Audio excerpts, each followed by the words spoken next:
안녕하세요. 주와 말씀의 교회 말씀 묵상입니다.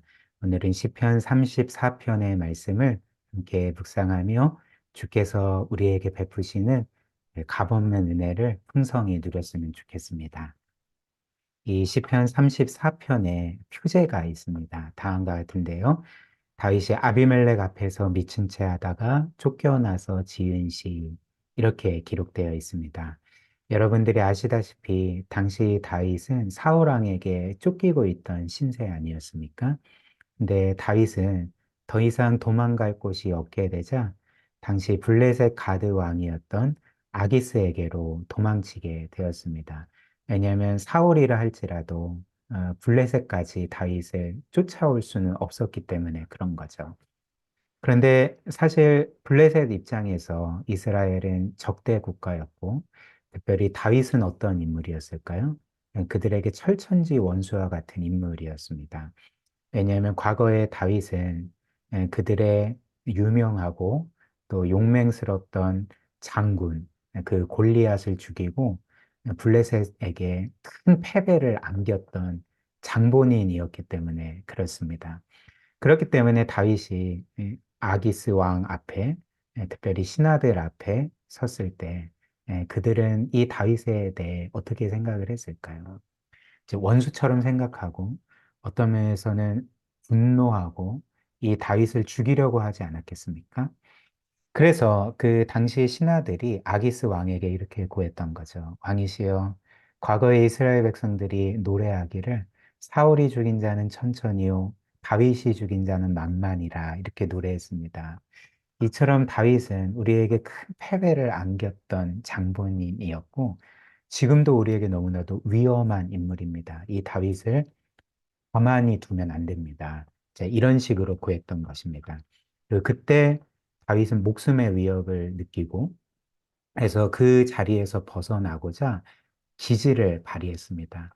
아기스 왕 앞에서 그리고 신하들 앞에서 미친 사람처럼 행동을 했던 거죠. 그래서 침을 질질 흘리고 미친 사람처럼 행동했고 그 결과 그곳에서 안전하게 벗어나 아둘람 굴로 피신할 수 있게 되었던 것입니다. 그리고 이 시편 34편은 그때 하나님이 자신을 구원해 주신 것을 기억하면서 그 하나님께 감사하며 찬양했던 그 시였던 거죠. 그래서 이런 이유로 다윗은 먼저 하나님께서 자신을 놀랍게 구원해 주신 것에 감사하며 찬양하고 있습니다. 1절부터 8절 한번 보십시오. 내가 여호와를 항상 송축하며 내 입술로 항상 주를 찬양하리이다. 내 영혼이 여호와를 자랑하리니 공고한 자들이 이를 듣고 기뻐하리로다. 나와 함께 여호와를 광대하시다 하며 함께 그의 이름을 높이세. 내가 여호와께 간구하며 내게 응답하시고 내 모든 두려움에서 나를 건지셨도다. 그들이 주를 앙망하고 광채를 내었으니 그들의 얼굴은 부끄럽지 아니하리로다. 이 공고한 자가 부르짖음에 여호와께서 들으시고 그의 모든 환난에서 구원하셨도다. 여호와의 천사가 주를 경외하는 자를 둘러진치고 그들을 건지셨도다. 너희는 여호와의 선하심을 맛보아할지어다. 그에게 피하는 자는 복이 있도다. 이렇게 찬양을 했습니다. 그리고 다윗은 이어서 누가 하나님의 이런 놀라운 은혜와 구원을 받을 수 있는지 그에 대해서 말하는 거죠. 9절부터 17절 보십시오. 너희 성도들아 여호와를 경외하라. 그를 경외하는 자에게는 부족함이 없도다. 젊은 사자는 궁핍하여 줄일지라도 여호와를 찾는 자는 모든 좋은 것에 부족함이 없으리로다. 너희 자녀들아 와서 내 말을 들으라. 내가 여호와를 경외하는 법을 너희에게 가르치리로다. 생명을 사모하고 연수를 사랑하여 복받기를 원하는 사람이 누구뇨? 너의 혀를 악에서 금하며 너의 입술을 거짓말에서 금할지어다. 악을 버리고 선을 행하며 화평을 찾아 따를지어다. 여호와의 눈은 의인을 향하시고 그의 귀는 그들의 부르짖음에 기울이시는도다. 여호와의 얼굴은 악을 행하는 자를 향하사 그들의 자취를 땅에서 끊으려 하시는도다. 의인이 부르짖음에 여호와께서 들으시고 그들의 모든 환난에서 건지셨도다. 이렇게 찬양합니다.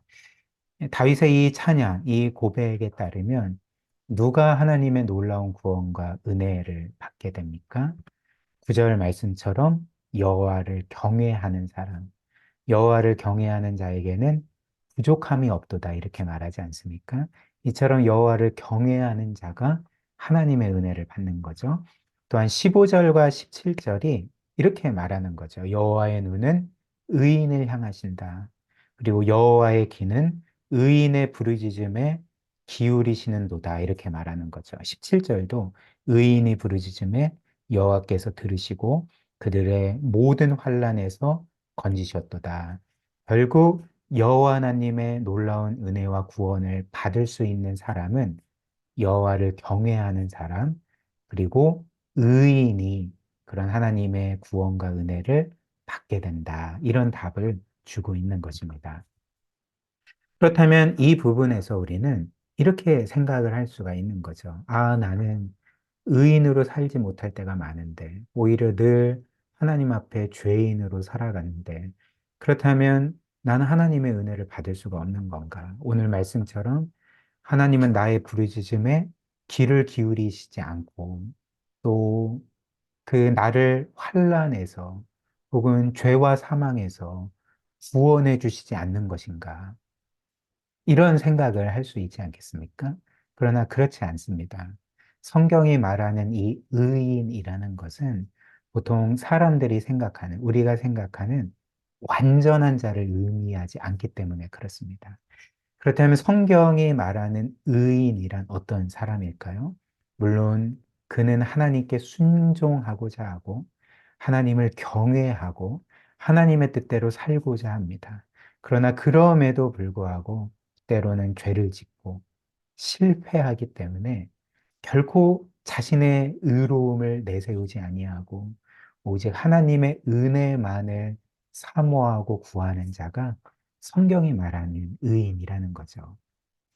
그리고 오늘 이 시편 34편 18절은 이런 성경이 말하는 의인이 이런 의미라는 것을 분명히 알려줍니다. 18절 말씀 보십시오. 여호와는 마음이 상한 자를 가까이 하시고 충심으로 통회하는 자를 구원하신다. 이렇게 말하는 거죠. 우리가 본 17절 말씀에서는 여호와께서 의인의 부르짖음에 귀를 기울이시고 그를 구원하신다 이렇게 말씀해 주지 않았습니까? 근데 18절에 와서 그 의인이 어떤 사람인지를 우리에게 알려주는 거죠. 그 의인은 마음이 상한 자입니다. 또 그 의인은 충심으로 통회하는 사람이라는 거죠. 이런 사람을 여호와께서 구원해 주신다 말씀하고 있는 것입니다. 여기에서 마음이 상했다는 것은 무엇을 의미할까요? 그냥 기분이 안 좋다 이런 의미가 아니겠죠? 혹은 그 마음의 상처를 입었다 이런 뜻이 아니겠죠? 그 성경이 말하는 마음이 상한 자라는 것은 이제 더 이상 자기 자신을 신뢰하지 않는 그 마음가짐, 그 상태를 뜻하는 것입니다. 즉, 자신의 죄로 인해서 불순종으로 인해서 영적인 실패로 인해서 더 이상 자기 자신을 신뢰하지 않는 것을 마음이 상했다라고 표현을 하는 거죠. 그래서 이런 사람은 어떻게 할까요? 진심으로 자신의 죄와 불순종에 대해서 회개하고 통회하고 하나님은 그런 사람을 용서하시고 구원해 주신다는 것입니다. 이처럼 결론적으로 성경이 말하는 의인이라는 것은 자신의 의로움을 의지하거나 내세우지 아니하고 자신의 죄악됨과 연약함을 깊이 깨닫고 통회하면서 오직 하나님만이 자신의 구원자요 유일한 소망이자 의로움이시라는 것을 믿고 붙들고 의지하는 사람이 바로 의인이라는 것입니다. 하나님은 이런 의인을 구원해 주신다 약속하시는 거죠. 그래서 시편 34편 22절이 마지막으로 이렇게 말하는 것 아니겠습니까? 여호와께서 그의 종들의 영혼을 속량하신다. 구원하시고 용서하신다. 그리고 그에게 피하는 자는 다 벌을 받지 아니하리로다. 하나님께서 이처럼 마음이 상하고 통회하는 자들의 죄를 용서해 주시고 영혼을 구원해 주신다고 약속하고 계시는 거죠. 그리고 이는 신약 성경이 우리에게 알려주는 사실이기도 합니다. 신약 성경이 말하는 의인은 어떤 사람들일까요? 자신의 의로움을 주장하는 사람이 아닌 거죠. 내가 이렇게 경건하고, 내가 이렇게 의롭고, 내가 이렇게 하나님을 위해 평생 충성하며 정말 놀라운 일들을 행했다. 그러니까 이렇게 주장하는 사람이 의인이 아닌 거죠. 성경이 말하는 의인은 누구입니까? 의의 반대인 죄와 불의가 내 안에 가득합니다. 나는 하나님 앞에 결코 의인이라 칭함받을 수 없고 하나님의 영원한 정죄와 심판을 받아 마땅합니다. 이제 이렇게 자신의 죄를 깊이 깨닫고 인정하면서 예수 그리스도를 자신의 유일한 구원자요, 자신의 유일한 의로움으로 믿고 받아들이고 그분을 영접한 사람이 바로 성경이 말하는 의인이라는 거죠. 예수 그리스도를 믿고 의롭다 선언받은 사람들이라는 것입니다. 이런 이유로 로마서 3장 20절과 23절, 24절이 이 복음의 핵심에 대해서 이렇게 우리에게 선언해 주고 있는 거죠. 20절. 그러므로 율법의 행위로 그의 앞에 의롭다 하심을 얻을 육체가 없나니 율법으로는 죄를 깨달음이니라. 무슨 말일까요? 이 세상 어떤 사람도 자신의 도덕성으로, 자신의 윤리적인 삶으로, 자신의 어떤 순종으로 의롭다 하심을 얻을 수가 없다. 율법을 철저하게 지킨다 할지라도 그 사람은 율법으로 인하여서 자신의 행위로 인하여서 하나님께 의롭다 선언받을 수가 없다. 이런 식으로 말하는 거죠. 그러나 23절, 24절이 뭐라고 말합니까? 모든 사람이 이렇게 죄를 범하였음에 하나님의 영광에 이르지 못하더니 그러나 24절 그리스도 예수 안에 있는 속량으로 말미암아 하나님의 은혜로 값없이 의롭다 하심을 얻은 자 되었느니라 이렇게 말하는 거죠.